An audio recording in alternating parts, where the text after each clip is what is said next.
नमस्ते, स्वागत है आप सभी का ग्रेट मंत्रा के यूट्यूब चैनल पर। साथियों, हम बल लाइनर पढ़ रहे हैं। बल लाइनर में आज हम आपसे बात करेंगे मापन को लेकर। तो सबसे पहले मापन का जो अर्थ है वह क्या है। मापन का अर्थ है वस्तुओं को अंक प्रदान करना। क्या है? वस्तुओं को अंक प्रदान करना। मापन प्रक्रिया वस्तुओं या घटनाओं की संख्या प्रदान करता है। क्या? मापन नियमानुसार वस्तुओं या घटनाओं की जो संख्या है वो उनको अंक प्रदान करता है। क्या? वस्तुओं घटनाओं की संख्या प्रदान करता है। ये बात किसने कही? करलिंगर महोदय ने ये बात कही है। वस्तुओं को किसी नियम के अनुसार अंक प्रदान करने की प्रक्रिया क्या कहलाती है? मापन। क्या? वस्तुओं को किसी नियम के अनुसार अंक प्रदान करने की प्रक्रिया क्या कहलाती है? मापन। मापन का संबंध किससे है वो समझो। वस्तुओं के गुण एवं विशेषताओं के मापन के प्रकार मापन का जो संबंध है वो वस्तुओं के गुण और उनकी विशेषताओं से है। नेक्स्ट अगर हम बात करें कि मापन के प्रकार कितने होते हैं तो वो होते हैं 4। पहला है नामिक या वर्गीकरण मापन, और दूसरा हमारा क्रमिक मापन, और तीसरा हो जाएगा हमारा अंतराल मापन, और चौथा है अनुपात मापन। ये 4 हमारे मापन हो गए। आगे अगर हम बात करें तो बात ये है कि क्रमिक मापन से प्राप्त अंकों का जो विश्लेषण किया जाता है उसमें माध्यिका शामिल होती है, सतत्मक ये शामिल होता है, और कोटि अंतर सहसंबंध, ये हमारी 3 चीज़ें इसमें शामिल होती है। नेक्स्ट अगर हम बात करें कि अंतराल मापन से प्राप्त आंकड़ों का जो विश्लेषण है किया जाता है तो उसमें क्या क्या चीज़ें आती हैं। उसमें माध्य आता है, मानक विचलन आता है, पियर्सन आर आता है, पियर्सन आर, और आता है पियर्सन आर आता है, और क्या है हमारा, एक मिनट, हाँ, पियर्सन आर और टी परीक्षण, ये हो गया। और एक है एक परीक्षण अनुपात मापन। इसमें ये चीज़ें आती हैं, माध्य 1, मानक विचलन 2, और पियर्स आर 3, और टी परीक्षण 4। और हम बात करें एक परीक्षण अनुपात मापन की तो इसमें 5 चीज़ें हमारी आ जाती हैं किसमें? मापन पर। नेक्स्ट अगर हम बात करें तो क्या है वो समझो। नेक्स्ट जो बात है वह ये है कि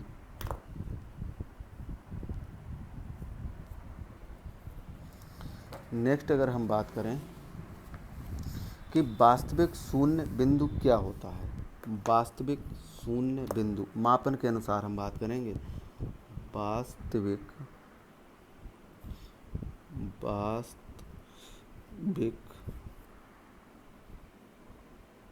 शून्य बिंदु होता है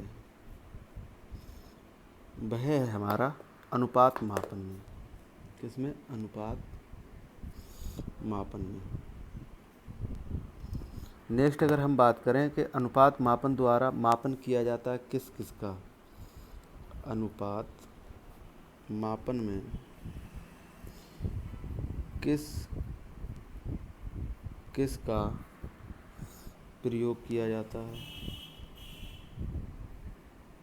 तो इसमें किया जाता है भार का यानी कि वेट का, ऊंचाई यानी कि हाइट का, और इसमें लंबाई यानी कि लेंथ का। इन 3 चीज़ों का हम इसमें क्या करते हैं, 3 चीज़ों को हम प्रयोग में लाते हैं।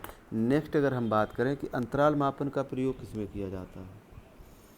अंतराल जो मापन है, मापन का प्रयोग किसमें किया जाता है? प्रयोग किया जाता है, अंतराल मापन का प्रयोग किसमें किया जाता है? तो प्राकृतिक विज्ञानों में। जो प्राकृतिक विज्ञान है, प्राकृतिक विज्ञानों में जो अंतराल मापन का प्रयोग किया जाता है वो प्राकृतिक विज्ञानों में किया जाता है। तुलनात्मक अध्ययन किसमें किया जाता है?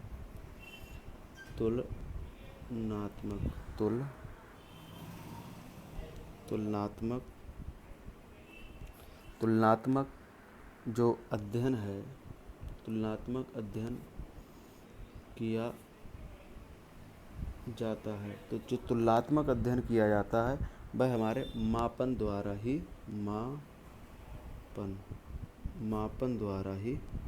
किया जाता है। मापन द्वारा, मापन द्वारा। नेक्स्ट अगर हम बात करें तो वह है कि मापन मदद किस में करता है, मापन सहायता किस में करता है। तो मापन जो सहायता करता है, मापन सहायता करता है, मापन सहायता करता है निर्देशन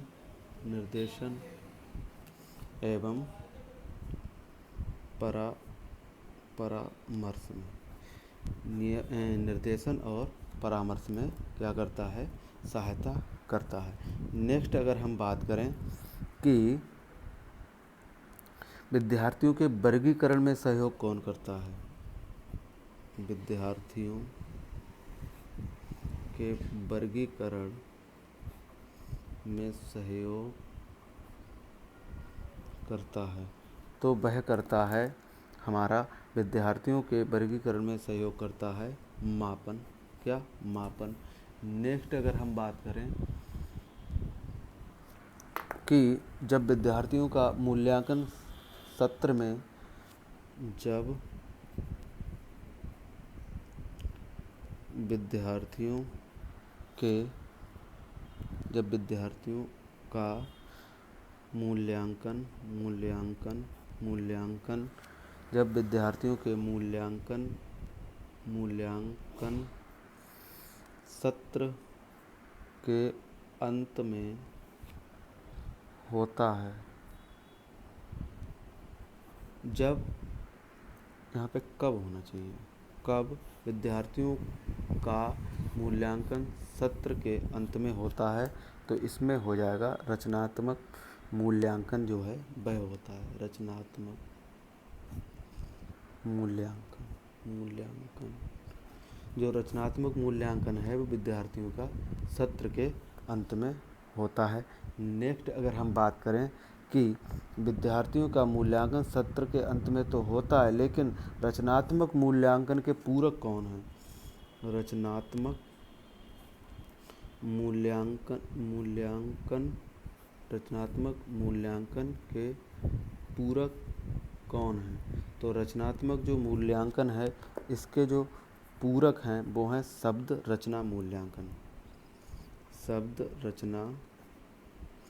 रचना मूल्यांकन। नेक्स्ट अगर हम बात करें कि निर्णयात्मक मूल्यांकन क्या है, तो जो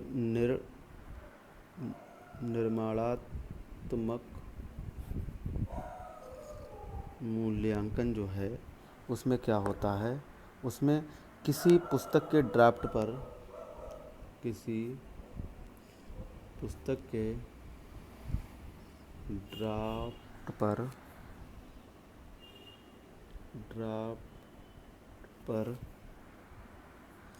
किसी पुस्तक के ड्राफ्ट पर प्रतिपुष्टि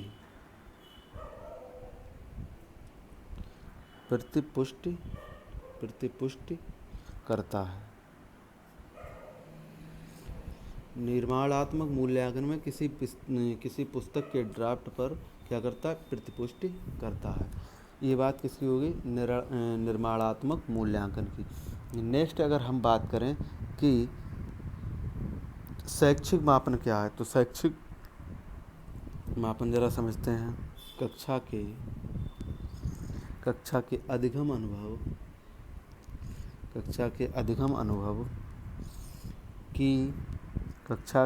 अनुभव की प्रभाव एवं उत्पादकता की जांचने की जो विधि है वह हमारी क्या है, शैक्षिक मापन है। क्या है, शैक्षिक मापन क्या है कि कक्षा के अधिगम अनुभव की प्रभाव एवं उत्पादक जांच की जो विधि है वह क्या है, हमारी शैक्षिक मापन है। नेक्स्ट अगर हम बात करें कि राष्ट्रीय पाठ्यचर्या कार्यक्रम कब लागू हुआ, राष्ट्रीय पाठ्यचर्या कार्यक्रम कब लागू हुआ, तो ये जो हुआ है वो हमारा हुआ है 2005 में। आगे अगर हम बात करें कि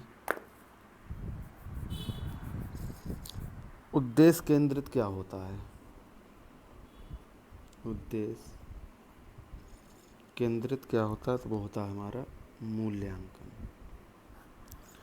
और पाठ्य वस्तु केंद्रित फिर क्या होता है, तो पाठ्य वस्तु केंद्रित जो होता है वह होता है हमारा मापन।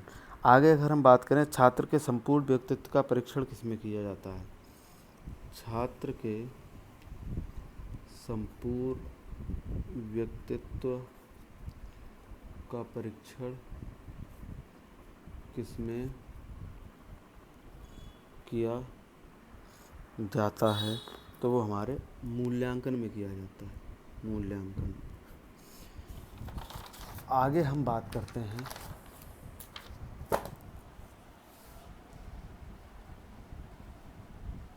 वो समझो, आगे हम बात कर रहे हैं कि सतत मूल्यांकन जो है उसमें क्या क्या चीज़ आती है। तो इसमें आता है शिक्षण अधिगम की प्रक्रिया, अधिगम की प्रक्रिया, शिक्षण अधिगम की प्रक्रिया, शिक्षण अधिगम की प्रक्रिया के संपूर्ण शिक्षण अधिगम की प्रक्रिया के संपूर्ण समन्वित समन्वित आकलन के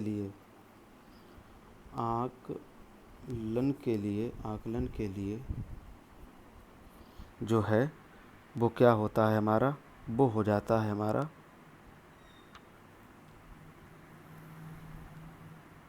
सतत मूल्यांकन।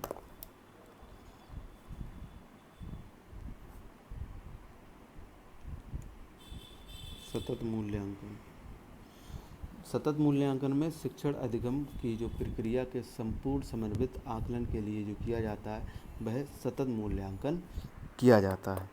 आगे अगर हम बात करें कि नियमित और निरंतर होने वाले जो मूल्यांकन हैं वे तो सतत मूल्यांकन के अंतर्गत है, लेकिन किसी वस्तु का आंशिक वर्णन अत्यंत शुद्धता के साथ, किसी वस्तु का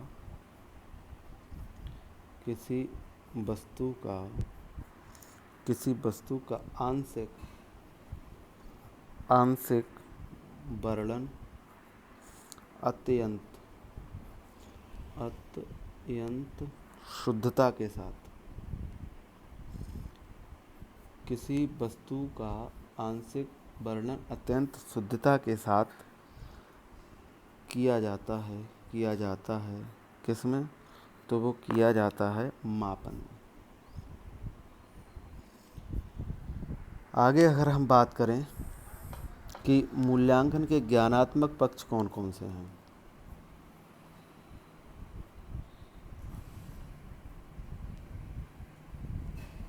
मूल्यांकन के ज्ञानात्मक पक्ष कौन कौन से, तो मूल्यांकन के जो ज्ञानात्मक पक्ष हैं वह है ज्ञान, फिर है ज्ञान अवबोध, और है हमारा अनुप्रयोग, फिर है हमारा विश्लेषण, फिर है हमारा संश्लेषण, फिर है हमारा मूल्यांकन के उद्देश्य। मूल्यांकन के जो ज्ञानात्मक पक्ष हैं उनमें ज्ञान, अवबोध, अनुप्रयोग, विश्लेषण, संश्लेषण और हो जाए मूल्यांकन के उद्देश्य। ये चीज़ें हमारी शामिल हैं मूल्यांकन के ज्ञानात्मक पक्ष में।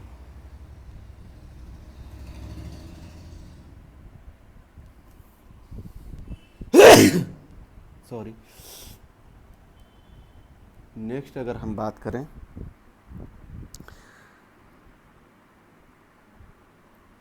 कि हमारे जो किसी बालक द्वारा शैक्षिक परीक्षण के आधार पर पाए जाने वाले वास्तविक जो अंकों का अनुमानिक अंकों में पाए जाने वाला जो अंतर है वो क्या है।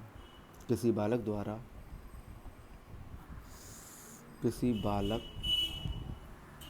द्वारा शैक्षिक परीक्षण के आधार पर पाए जाने वाले वास्तविक अंकों तथा अनुमानित अंकों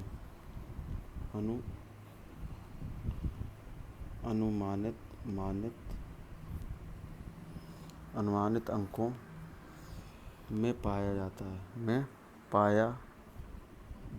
है जो अंतर है वह क्या है। तो वह है हमारा शैक्षिक मापन त्रुटि।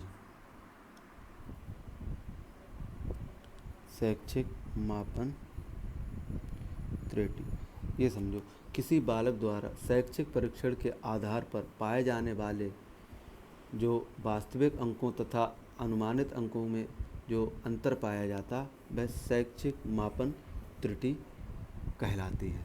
नेक्स्ट अगर हम बात करें कि जो मापन के आवश्यक तत्व हैं वो क्या क्या हैं। मापन के आवश्यक तत्व, तो मापन के जो आवश्यक तत्व हैं वो हैं भौतिक तत्व और हमारा हो जाएगा मानसिक तत्व। ये जो दो तत्व हैं ये हमारे मापन के आवश्यक तत्व हैं। आगे अगर हम बात करें कि जो मापन है इसमें हम क्या कहते हैं, जो शिक्षा की गुणवत्ता निर्धारित करता है तो वो कर लेता है हमारा शिक्षा के विभिन्न जो लक्ष्य हैं वो इसमें शिक्षा की गुणवत्ता निर्धारित कर लेता है। आगे अगर हम बात करें ज्ञानात्मक पक्ष के तत्वों की संख्या कितनी है। ज्ञानात्मक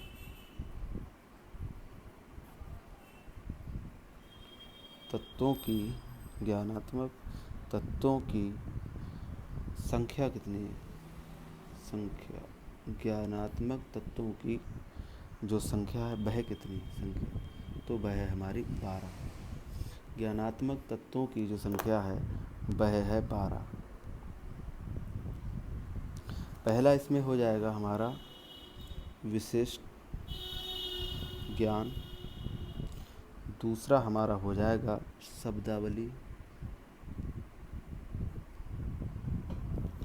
शब्दावली का ज्ञान, तीसरा हमारा जो है वह हो जाएगा विशिष्ट तत्वों का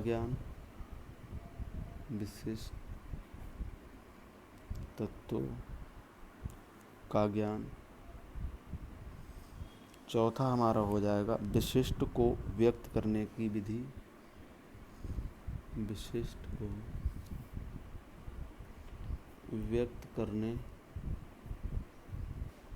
विधि, और पांचवा हमारा जो है वो हो जाएगा परंपराओं का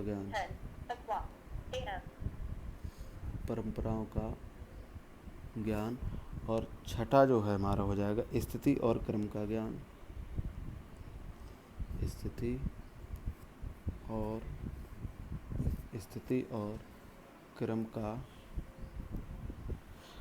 और सातवां हमारा हो जाएगा वह है वर्गीकरण का ज्ञान,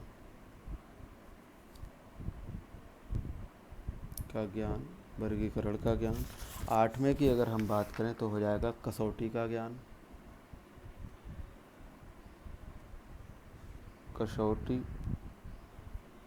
ज्ञान, और आगे अगर हम बात करें तो है पद्धति का ज्ञान, और 10वां हमारा हो जाएगा कि सार्वभौमिकता और अमूर्तता का ज्ञान,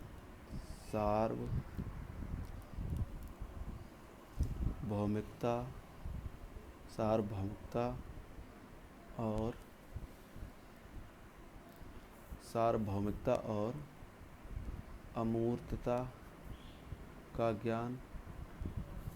और हम बात करें 12वें नंबर की तो वो कितने हो गए 10। हाँ, तो जो होगा हमारा 11वां, वो क्या है, तो 11वां जो हमारा है वह हो जाएगा 11वां हो जाएगा नियमों तथा सामान्यीकरण का ज्ञान।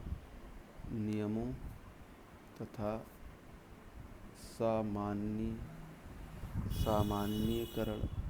सामान्यीकरण का ज्ञान। और हमारा 12वां है वह हो जाएगा सिद्धांतों एवं रचनाओं का ज्ञान। ये 12 चीज़ें इसमें सम्मिलित हैं।